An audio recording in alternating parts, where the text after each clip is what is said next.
Good morning, YouTube. I'm trying it a bit different today. I'm totally going unscripted because that's a bit. I'm looking at the garden at the moment. I'm not sure what to do with it. Let's take you along with all my doubts and wonders and brain farts. Okay?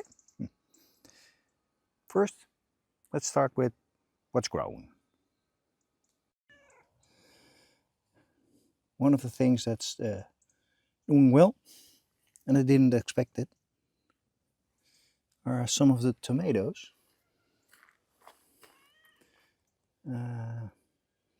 Let's hope that they will do better. And I hope, yeah, Charlie, it's so difficult to.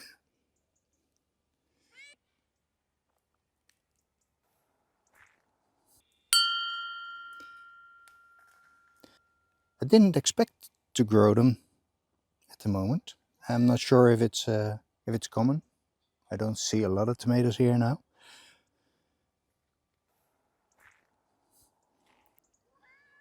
But they look great. And there's no intense heat at the moment. So if they catch enough sunlight, which I probably think they will, I should be able to get some ripe tomatoes out of it. I also planted some lettuce. Some of them are growing very well, like this one. Gotta check it for snails every day. I think I'll eat this one today.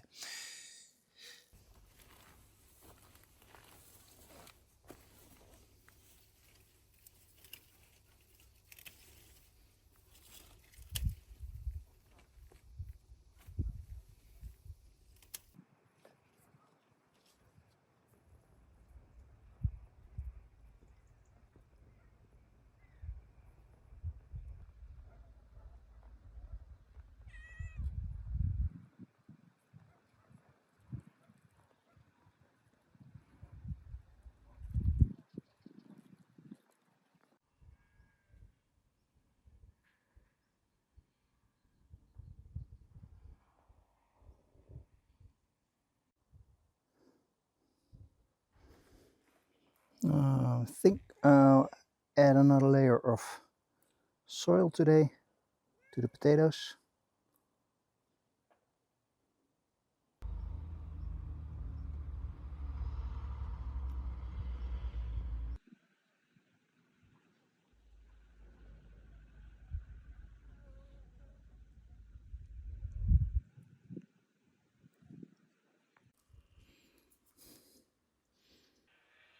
This one keeps on flowering. It's a very rewarding plant.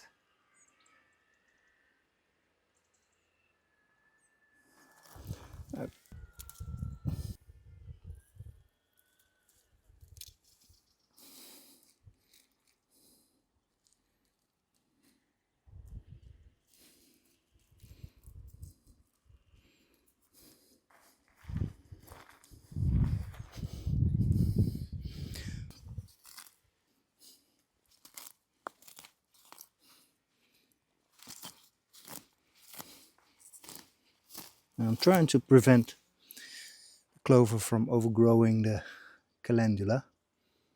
And I don't mind having a bit of clover. I think it's very nice for the bees and all the other wildlife, and it's good for the soil. The problem with the clover is that it's overgrowing everything else. It's an Oxalis per, can't remember, I'll edit it in. It's also called Bermuda buttercup. And it's an invasive species here. It's fairly easy to pull out, but it's bulb. And I never pulled one out with a bulb in it. And even if there's just a small piece of the bulb left, it's returning. Now, I don't think that the yuccas will have a problem with the oxalis, the clover. I keep calling it clover. Let's keep it this way. I don't think that they will have a problem with it, but plants like young plants, like younger oleanders, I really need to keep them clear because the clover will overgrow it.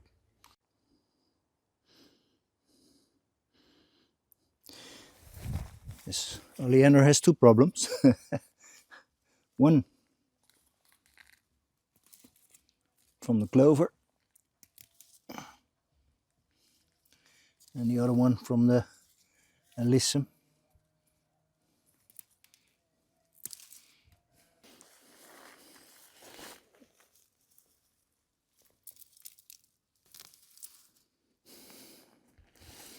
Same over here.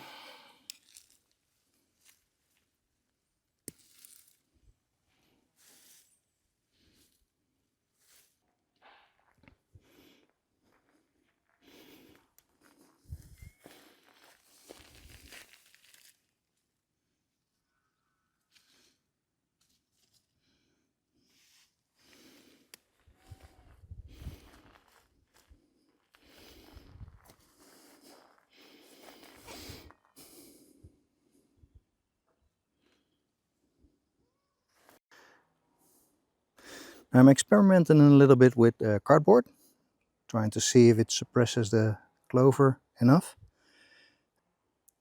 And of course I have to cover it with something. I don't have wood chips or rocks or gravel, I mean. So I just cover it with dirt. It's just an experiment to see if it suppresses the weed enough.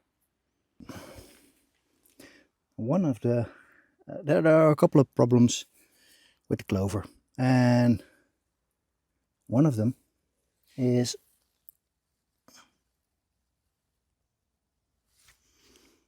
so that's one of the problems. It's a hideout for slugs and snails. The other problem, of course, is that it's overgrowing everything. Can't see my watering line and my step here. And it's almost overgrowing the coriander here. So I have a couple of options here. I can leave it, repeat this once a week. I can put cardboard on it. Cardboard will probably give a nice hideout for the slugs. And I can put plastic on it. I don't like to add plastic, but like with the raised bed, I still have plastic from all the soil bags we have. So I can reuse that. The inside of the soil bags is black. So those are my three options. This pathway is the widest of the three. I think it's better to do... I'll make a comparison. I'll use cardboard here on this pathway, plastic on the next. No, I'll leave the next one blank, and that one after that I'll use plastic because I can get to the raised beds from both sides with that one. First, when you do this, remove all the plastic.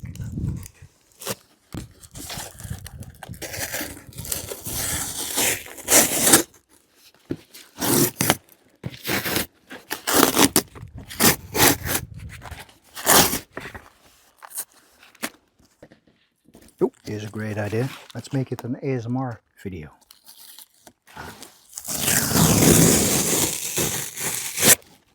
Ooh, nice sound. Now let's try to fit it in.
to pin it down with garden clamps, but I don't think that it will make a lot of difference, because when the first rain gets over it, or maybe I'll water it, it will sink in.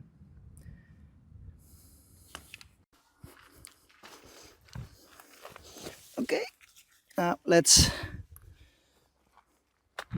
cover it up a little bit with rocks, maybe just to prevent the wind from blowing it away.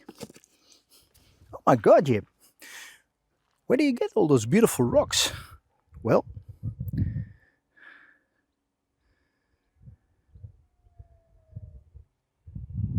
there you go. I grow them myself.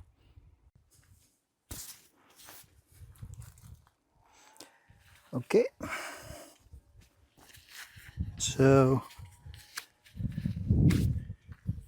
this path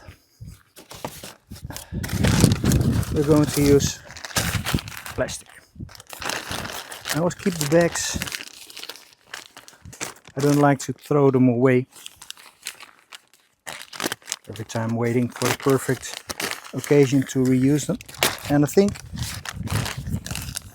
that this is such an occasion.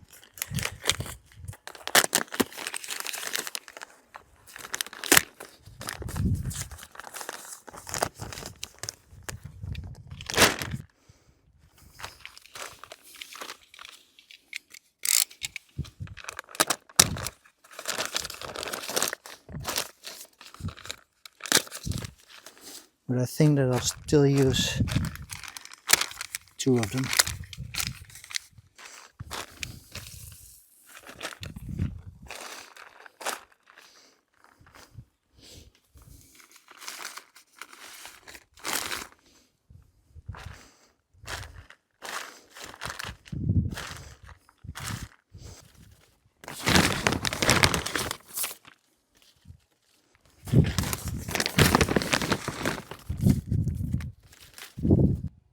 So what do we have? We have this one with plastic,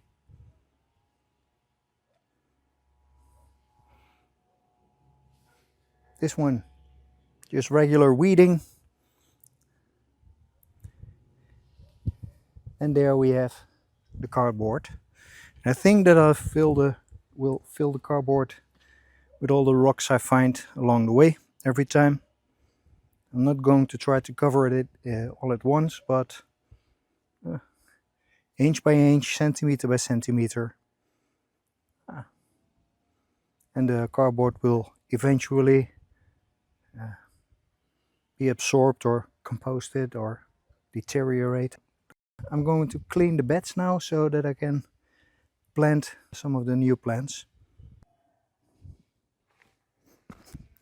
And another thing, I don't have a plan for this part.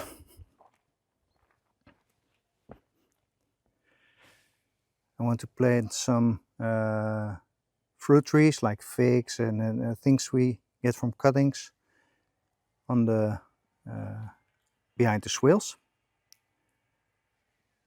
I got some potatoes there. I know I want the oleander hedge there. Got some artichokes, that's okay.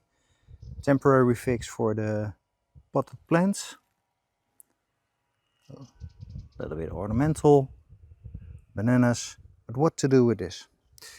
Now, this area, when I start digging, it all has it has a lot of rocks in it and cement residue, probably from when they were building the house. So I don't want to do anything with this. Or maybe put some pots on it, but I don't want to use the ground and the soil. So I need to start there.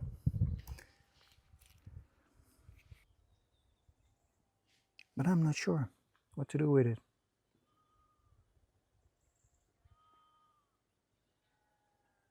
It's a funny thing because there are a lot of things that I want to grow, but we said it before, we're not staying here for years. So I need to find a way to invest into the garden without losing the investment. So maybe more pots, trees with pots in the soil.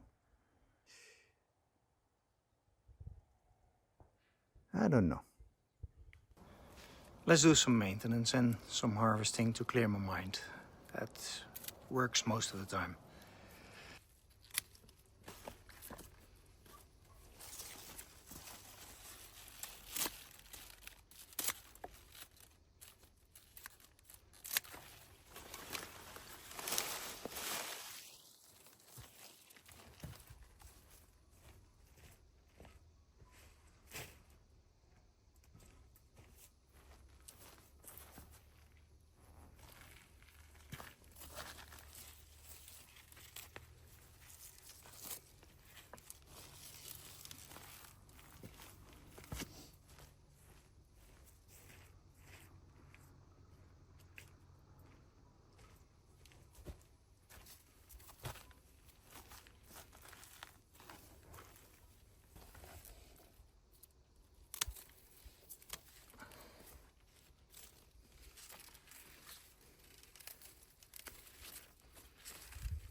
That's it for today. Thank you for watching, and I hope to see you in the next one. Bye bye.